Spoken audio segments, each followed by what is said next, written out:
Here's what you need to know about the writing test. There are 2 tasks in this test, and I'm now going to give a really brief description of each. Don't worry about specifics here. We'll cover things in more depth in later videos. For now, it's just the basics. Okay, in task 1, you'll have around half an hour to write an email about a day-to-day matter. In task 2, you'll have around half an hour to respond to a survey and persuasively explain your choice. You'll need to write about 150 to 200 words for each task. Are you with me so far? Remember, we'll get into specifics in later videos.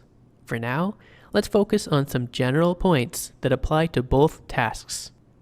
You might be wondering how you'll be able to figure out your word count for each task. Do you have to count it yourself? Nope.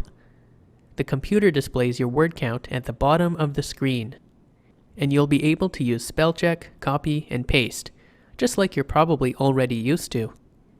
Another thing I want to point out. Unlike the speaking test, you won't have any separate time to plan your writing responses. Therefore, it's best if you don't just jump right in and begin writing when the timer starts.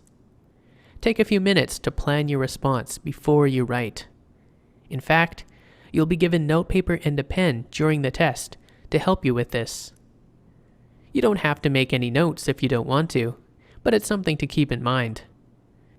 You should also try to save a few minutes at the end to read over what you wrote. Trust me, using a bit of time to plan and review can really help strengthen your responses. Both tasks have a Next button at the top of the screen. This button is there so that you can skip to the next part before the time is up. You don't have to click Next to move forward in the test. When your time is up, the test will automatically move to the next part. And don't be too quick to click Next once you finish a writing task.